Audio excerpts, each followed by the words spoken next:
Hi friends, நான் உங்கள் anime freak வந்துட்டேன். நாம் இப்போ அதிரடி சொல்லல அப்படிங்க எபிசோட் 33 பார்க்கலாம். இதுக்கு முன்னாடி உள்ள எபிசோடெல்லாம் நீங்கள் பார்க்கலன்னா மறக்காமல் போய் பார்த்துட்டு வந்துருங்க. டிஸ்கிரிப்ஷனில் லிங்க் கொடுத்துருக்கேன். சரி வாங்க நம்ம இந்த எபிசோடுக்குள்ளே போகலாம். அதுக்கு முன்னாடி போன எபிசோட் கடைசியில் நம்ம ஹீரோ அவங்க ஃப்ரெண்ட்ஸ் எல்லாத்தையுமே அந்த வாட்டர் மூலமாக அப்படி குளிக்க வச்சுக்கிட்டு அவங்கள ரெஸ்ட் எடுக்க வச்சுக்கிட்டு இந்த பக்கம் நம்ம ஹீரோ அந்த ஹெவன்லி பனிஷ்மெண்ட்டை அப்கிரேட் பண்ணணும் அப்படின்னு சொல்லிட்டு நம்ம ஹீரோ வாட்டர்ஸோட ஃபயரையும் அந்த ஆக்வா கில்டோட அந்த கடவுளோட தண்ணீர் இது ரெண்டுத்தையுமே மிக்ஸ் பண்ணி நம்ம ஹீரோ ரெடி பண்ணுறதுக்கு அதை அப்படியே உருவாக்கிட்டு இருந்திருப்பான். அதோட போன எபிசோட் முடிஞ்சிருக்கும். வாங்க நம்ம இந்த எபிசோடில் என்ன நடக்குதுன்னு பார்க்கலாம். இந்த எபிசோடு ஸ்டார்டிங்கில் நம்ம யூகா, கல்லி, ஜே இவங்க 3 பேர் ஜாலியாக நம்ம ஹீரோ உருவாக்கின அந்த தண்ணியில் அப்படி குளிச்சுட்டு இருப்பாங்க. அடடே இதெல்லாம் சொர்க்கம், நம்ம லியோ அவங்களுக்கு கண்டிப்பாக நன்றி சொல்லி ஆகணும், இந்த அளவுக்கு ஒரு ரெஸ்ட் கொடுப்பாருன்னு நினச்சி கூட பார்க்கல அப்படின்னு சொல்லிட்டு ஜாலியாக என்ஜாய் பண்ணிட்டு இருப்பாங்க. அதை அந்த பக்கம் ஓட்டர்ஸ் அவனோட ஒய்ஃபுக்கிட்ட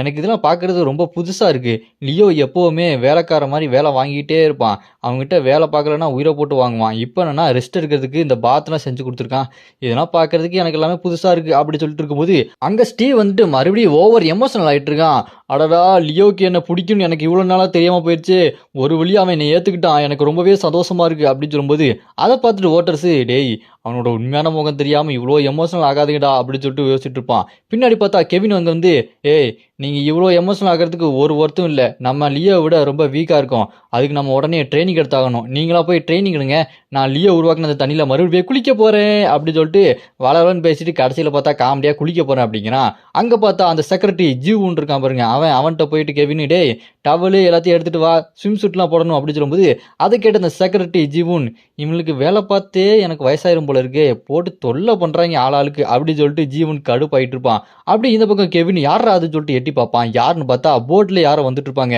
யாருன்னா அவங்க நியூஸ் ரிப்போர்ட்டர்ஸு 2 பேர், கேமராமேனு ஒரு லேடி ரிப்போர்ட்டர், இவங்க 2 பேர் வந்திருக்காங்க. ஓட்டர்ஸ் ஆமாம் நீங்கள் எதுக்கு இங்கே வந்திருக்கீங்க அப்படின்னு சொன்னேன். அந்த லேடி ரிப்போர்ட்டரு நான் உங்களை இன்டர்வியூ எடுக்க வந்திருக்கேன், நீங்கள் லியோவோட அந்த அப்பர்சன்டி தானே, அதனால் உங்களை பற்றி எல்லா இன்டர்வியூ நான் எடுக்கணும், நாங்கள் ஒவ்வொருத்தராக கூப்பிடுறோம், நீங்கள் ஒவ்வொருத்தராக வந்து இன்டர்வியூ கொடுங்க அப்படின்னு சொல்லும்போது அதை பார்த்துட்டு ஓட்டர்ஸு இதெல்லாம் பார்க்கறதுக்கு ரொம்ப புதுசாக இருக்குது, என்னன்னு தெரியல, டிவிலலாம் வந்திருக்காங்க அப்படின்னு சொல்லும்போது கெவின் ஆமாம் சரி அதான் வந்துட்டாங்களே இன்டர்வியூ கொடுப்போம் அப்படின்னு சொல்லும்போது சரி என்னை லியோ கூப்பிட்டான், நான் உள்ளே போய் ஒரு வேலை பார்த்துட்டு வரேன், அது வரைக்கும் நீங்கள் ஒவ்வொருத்தராக இன்டர்வியூ கொடுங்க அப்படின்னு சொல்லிட்டு அவன் போகும்போது அதை கேட்ட அந்த ரிப்போர்ட்டர் ரொம்ப சந்தோஷம், நீங்கள் எனக்கு பர்மிஷன் கொடுத்துட்டீங்க அப்படின்னு சொல்லிட்டு சந்தோஷமாக சிரிச்சிட்டு இருக்கும்போது தான் தெரியுது அந்த ரிப்போர்ட்டர் சாதா ரிப்போர்ட்டர் இல்லைங்க. இதுக்கு முன்னாடி அந்த எருமை மாட்டு மண்டை வந்துச்சு பார்த்தீங்களா, இது எருமை மாடு இல்லைங்க, பார்க்கறதுக்கு மான் மண்டை மாதிரி இருக்குது. அந்த மான் மண்டை இருக்கு பாருங்க, அந்த மான் மண்டை தான் அந்த ரிப்போர்ட்டர் மாதிரி உருவத்தில் வந்திருக்குது. அது அப்படியே அந்த மான் மண்டை மனசுக்குள்ள யோசிச்சுட்டு இருக்கும், இந்த லியோ கில்டில் யாருக்கு லியோ மேலே ரொம்ப நம்பிக்கை கம்மியாக இருக்கோ அவங்கள முதல்ல பிடிச்சி அவங்க மூலமாக நான் லியோவை கொல்ல போகிறேன் அப்படின்னு சொல்லிட்டு ஃபர்ஸ்ட் இன்டர்வியூவாக ஸ்டீவ் எடுக்கிறான். அப்படி ஸ்டீவ் இன்டர்வியூ எடுக்கும்போது அந்த ஸ்டீவ்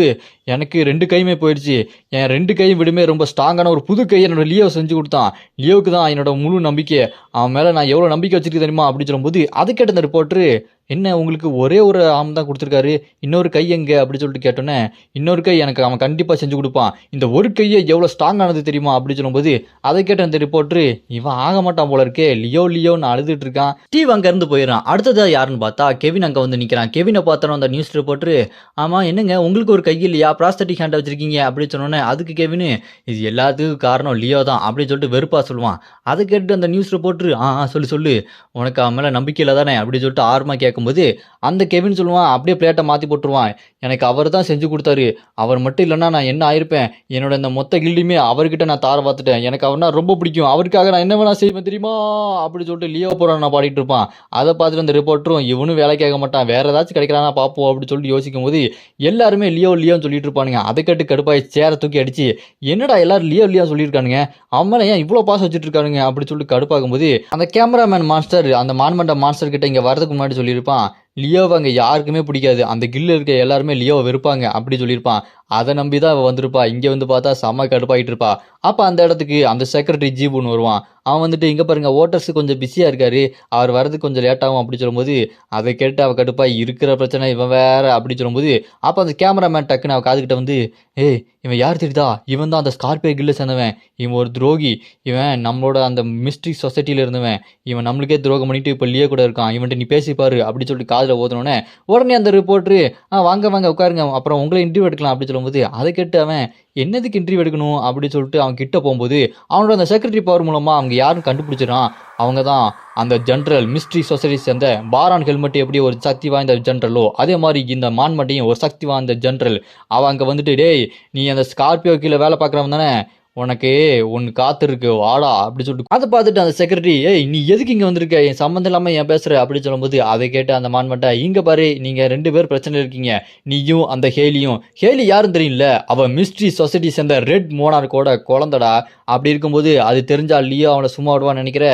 ஏற்கனவே லிபராவோட பாஸ் அவன் கொண்டிருக்கான் அப்புறம் நீயும் செத்துருவ உன்னோட பாஸ் கெயிலையும் செத்துருவா ஒழுங்கா நான் சொல்றது கேளு என் பக்கம் வந்துரு என் பக்கம் சேர்ந்து கண்டிப்பா நீ லியோவை கொண்டுட்ட அப்படின்னா நீயும் உன்னோட பாஸும் பாதுகாப்பா இருக்கலாம் என்ன சொல்ற அப்படின்னு சொல்லிட்டு தோல்ல கையை வச்சு டீல் பேசிட்டு இருப்பா அதை கேட்டு ஆமா ஆமா நான் லியோ கூட இருந்தா வேலை கொடுத்துக்கிட்டே இருக்கான் எப்ப பாரு பைபிள் எழுதிக்கிட்டே இருக்க வேண்டியதா இருக்கு அப்படின்னு சொல்லும்போது அதை கேட்டு அந்த மான்மண்டை புரியுது இல்ல அவன் உன்னை நல்லா யூஸ் பண்ணிக்க பாக்குறான் அப்புறம் நீ கடைசியில் நீ அப்புறம் அந்த ஹேலி 2 பேர்த்தையுமே அவன் கொண்டுருவான் இப்படி இந்த நிலைமை வரக்கூடாதுன்னா நான் சொல்கிறத செய் அப்படின்னு சொல்லிட்டு 2 பேர் ஏதோ பிளான் பண்ணுவாங்க அப்படியே கட்டினா இந்த பக்கம் பார்த்தா நம்ம ஓட்டர்ஸ் அவனோட ஃபயர் மேஜிக் யூஸ் பண்ணி இந்த பக்கம் நம்ம ஹீரோவோட வெப்பன் செய்யறதுக்காக ஹெல்ப் பண்ணிட்டு இருப்பான் அதை பார்த்துட்டு அந்த பிரதர் மான்ஸ்டர்ஸ் நம்ம ஹீரோட அப்பர் சண்டி அங்கே ஓட்டர்ஸை பார்த்துட்டு டே பரவாயில்லையாடா பரவாயில்லையா லியோட அனிமை தான் நீ நல்லாவே வேலை பார்க்குறியா உன் நெருப்பு நல்லாவே ஒர்க் ஆகுது அப்படின்னு சொல்லும்போது அதை கேட்டு ஓட்டர்ஸ் உங்கள் பாராட்டெலாம் யாரா கேட்டா அமைதியாக போங்கடா அப்படின்னு சொல்லும்போது அந்த இடத்துக்கு இவன் வருவான் செக்ரட்டரி அவன் வந்துட்டு ஏங்க அங்கே நியூஸ் ரிப்போர்ட்டர்லாம் அவங்களுக்காக காத்துட்டு இருக்காங்க நீங்கள் பாட்டுக்கு இங்கே வந்துட்டீங்க அவங்கள அனுப்பிச்சு வைங்க அப்படின்னு சொல்லும்போது அதுக்கட்டு ஓட்டர்ஸும் டே ஆமாண்டா மறந்தே போயிட்டேன் பத்தியா சரி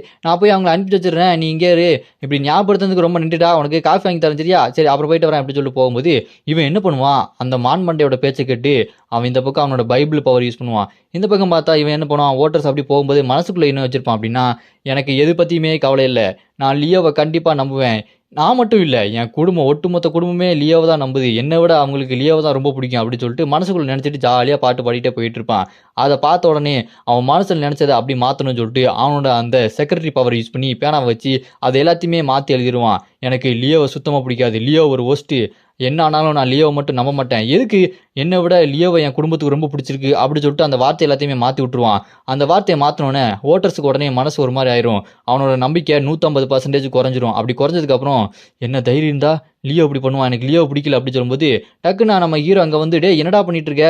தண்ணி எடுத்துட்டு வாடா எனக்கு தண்ணி தவிக்குது இந்த வேலையெல்லாம் முடிச்சதுக்கப்புறம் உனக்கு நான் கூல் ட்ரிங்க்ஸும் சிக்கனும் வாங்கி தரேன் அப்படின்னு சொல்லும்போது அது எல்லாமே அப்படியே மாறிடும் ஓட்டர்ஸ்க்கு நம்ம ஹீரோ லியோ மேலே இருந்த அபிப்பிராயம் எல்லாமே ஆப்போசிட்டாக மாறிடும் லியோவை எனக்கு சுத்தமாக பிடிக்காது அப்படின்னு சொல்லிட்டு கோபப்பட்டுட்டே இருக்கும்போது நம்ம ஹீரோ ஓட்டர்ஸ் கிட்ட வந்து டே சொன்ன வேலையை முடிக்கலையாடா அப்படி சொல்லிட்டு கேட்டோன்னே ஓட்டர்ஸ் என்ன தைரியம் இருந்தா லியோ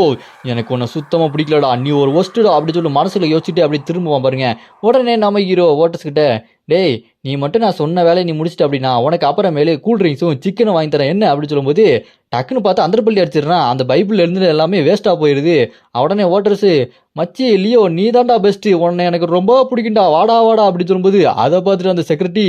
என்னடா நடக்குது இங்கே நான் எழுதுனது எதுவுமே ஒர்க் ஆகலை அப்படின்னு சொல்லிட்டு வாயை போலதான் சாக்காயிருவான் 2 பேர் ஜாலியாக பாட்டு பாடிட்டே போவாங்க அதை பார்த்துட்டு உங்க செக்ரட்டரிக்கு என்னடா இது என்ன நடக்குதுன்னே தெரியலையே நான் அப்படியே மாற்றி எழுதுனது எதுவுமே ஒர்க் அவுட் ஆகலையடா அப்படின்னு சொல்லிட்டு பல்ல கடிச்சிட்டு இருக்கும்போது ஆமாம்ல அவனோட நம்பிக்கை 150% குறைஞ்சது இல்லை அப்படின்னு சொல்லிட்டு பார்க்கும்போது இப்போ நம்பிக்கை 250% ஹையாக இருக்குது வெறும் சிக்கனுக்காக மனசையே மாற்றிட்டானடா அப்படின்னு சொல்லிட்டு வாயை போல பார்த்துட்டு இருக்கும்போது பட்டாருன்னு அவன் எழுதுவான் பாத்தீங்கன்னா அந்த பேனா நம்ம ஹீரோ கொடுத்த அந்த மந்திர பேனா கழுத்துக்கிட்ட வந்து சொருகிற மாதிரி வந்து ஜஸ்ட் மிஸ்ல அப்படி செவுத்துல போய் சொருகிரும் அப்புறம் ஸ்கிரீன் பாப்பாகி இது லியோ உருவாக்கின பெண் லியோக்கு எதிராக எதுவுமே எழுதக்கூடாது இது எல்லாமே அவரோட கண்ட்ரோல்ல இருக்கு அப்படின்னு சொல்லிட்டு அந்த ஸ்கிரீன் பாப்பாகும் இதை பார்த்துட்டு அவனுக்கு ஒண்ணுமே புரியாது அப்போ ஒரு கை வரும் யாருன்னு பார்த்தா நம்ம ஹீரோ தான் அந்த சொருகின பேனாவை எடுத்துட்டு டேய் நீ என்ன நினைச்சிட்டு இருக்க என்ன மீறி உன் இஷ்டத்துக்கு எல்லாத்தையுமே எழுதலாம் நினைச்சிட்டு இருக்கியா ஃபுல்லாக என் கண்ட்ரோலில் தான் இருக்குது சரி இப்போ நான் கேட்குற கேள்விக்கு ஒழுங்காக பதில் சொல்லு இதெல்லாம் நீ எதுக்காக பண்ண நீ இதெல்லாம் எதுக்காக பண்ணேன்னு தெளிவாக சொல்லலை அப்படின்னா அதுக்கான தண்டனை உனக்கு கிடைக்கும் அப்படி சொல்லி நம்ம ஹீரோ அவனோட பவரை யூஸ் பண்ணி பயங்கரமாக மாட்டுவானா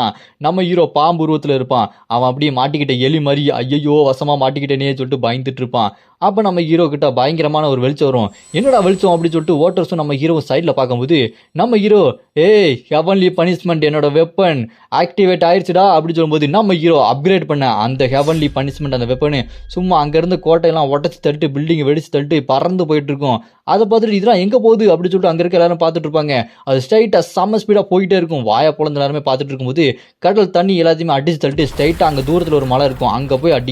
அடிச்சு தெரிச்சிட்டு இருக்கும்போது அங்கே பார்த்தா மான்மண்டை இருப்பான் இங்கே என்ன நடக்குதுன்னு ஒன்றுமே புரியல திடீர்னு பார்த்தா எதோ நடக்குது அப்படின்னு சொல்லி பார்க்கும்போது பின்னாடி திரும்பி பார்த்தா அவன் கூட வந்த ஒருத்தர் மான்ஸ்டரை அடித்து வெடிச்சு சதறி போயிடறான் என்னன்னு பார்த்தா நம்ம ஹீரோவோட அந்த வெப்பன் ஸ்ட்ரைட்டாக இவங்களை தேடியே வந்துடுது அங்கே நம்ம ஹீரோ மேலே ஏய் யாரா நீங்கள்லாம் இங்கே வந்து நிற்கிறீங்க அப்படின்னு சொல்லிட்டு பார்க்கும்போது அதை பார்த்துட்டு இந்த மான்மண்டை இவன் அழிவின் கடவுளாச்சே இவன் எப்படி இங்கே வந்தான் அப்படி சொல்லும்போது நம்ம ஹீரோ ஓ இதெல்லாம் உங்க வேலை தானா, வசமா மாட்டிங்கிட்டீங்களா. அப்பதான் நம்ம ஹீரோட அந்த ஹெவன்லி பனிஷ்மெண்ட் லுக்கு பார்த்தா அப்படி வேற மாதிரி மாறிடுச்சு. பெரிய ஸ்வாட் மாதிரி இருந்தது, அப்படி ரெண்டு பக்கம் இருக்கிற ஒரு கோடாரி மாதிரி ஆயிடுச்சு. சும்மா அதோட பவர் வெறித்தனமா இருக்கு. இதோட இந்த எபிசோடு இங்க முடியுது. அடுத்த எபிசோட்ல செம்ம காமெடி ஃபன் ஆக்ஷன்லாம் காத்துக்கிட்டே இருக்கு. அது மட்டும் இல்லாம ஒரு பயங்கரமான ட்விஸ்ட் ஒன்று காத்துட்டு இருக்கு. மிஸ் பண்ணிடாதீங்க. அடுத்த எபிசோட நான் ஆல்ரெடி அப்லோட் பண்ணிட்டேன். டிஸ்கிரிப்ஷன்ல லிங்க் கொடுத்துருக்கேன், மறக்காம போய் பார்த்துருங்க. எபிசோட் சும்மா வெறித்தனமா இருக்கும்.